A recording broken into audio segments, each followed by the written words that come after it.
Shiny welcome back to my channel. জৈনদের একটা অসম্ভব সুন্দর মার্বেল পাথরের মন্দির কিন্তু আছে কলকাতার বুকেই, এবং এটা কিন্তু শিয়ালদা থেকে খুব একটা ডিস্টেন্স না, 2 কিলোমিটারও না। তো দেখা যাক যে এই মন্দিরে কি কি আছে না আছে, এবং এখানকার যে সুন্দর সুন্দর কারুকার্য সেগুলো তোমাদের সাথে আজকে আমি শেয়ার করতে চলেছি। আবার প্রথমে আমাদের মনে যে প্রশ্নটা আসে সেটা হলো যে আমরা সেখানে যাবো কী করে। তোমরা কিন্তু যে কোনো স্টেশন থেকে শিয়ালদাতে চলে আসবে, এবং শিয়ালদার পাশেই কিন্তু আছে এই মন্দিরটা, এবং শিয়ালদা থেকে তোমরা বলবে বদ্রীনাথ টেম্পল স্ট্রিট যাব বলে বাস ধরে নেবে। ওখানে গিয়েই জিজ্ঞাসা করবে যে বদ্রীনাথ টেম্পল স্ট্রিট যাওয়ার বাস কোন দিকে, তো ওরা কিন্তু বলে দেবে। এবং আমাদের কিন্তু 10 টাকা ভাড়া নিয়েছিল, এবং আসার সময় কিন্তু আমাদের 15 টাকা ভাড়া নিয়েছিল, কিন্তু 10 টাকায় কিন্তু ভাড়া। এবং তারপরে ওখান থেকে হেঁটে হেঁটে একটুখানি চলে গেলেই কিন্তু তোমরা দেখতে পাবে এই যে জৈন মন্দিরটা আছে সেইটা। পরেশনাথ মন্দির চত্বরে মোট 4টি মন্দির রয়েছে: শীতলনাথজি মন্দির, চন্দ্রপ্রভুজি মন্দির, মহাবীর স্বামী মন্দির এবং দাদাওয়ারি। মন্দিরগুলো যেমন পরিষ্কার পরিচ্ছন্ন, তেমনি এর অসম্ভব সুন্দর কারুকার্য কিন্তু চোখে পড়ার মতো। 4টে মন্দিরই কিন্তু খুব পরিষ্কার পরিচ্ছন্ন ছিল, এবং এখানে কিন্তু আমরা যখন গিয়েছিলাম তখন আর কি পুজো হচ্ছিল।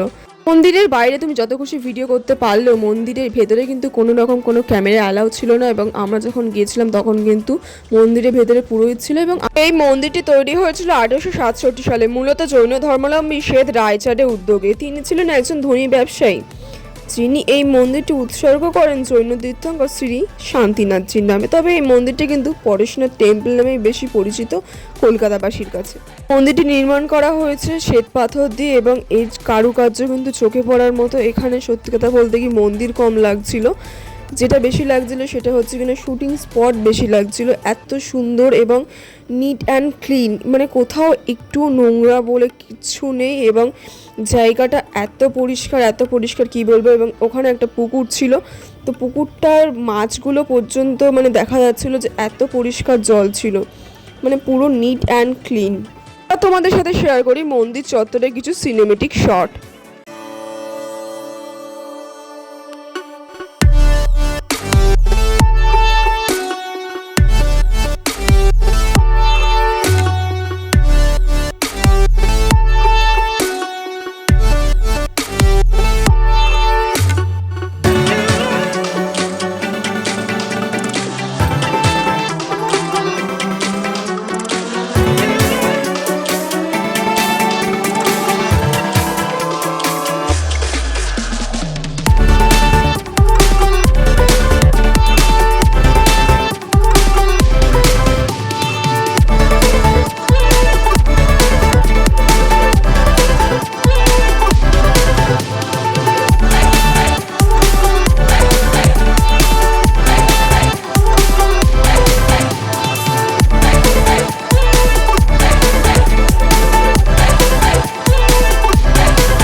তো আজকের ভিডিওটা এই পর্যন্ত ছিল, আবার দেখা হচ্ছে নেক্সট আরেকটা ট্রাভেল ব্লগ নিয়ে।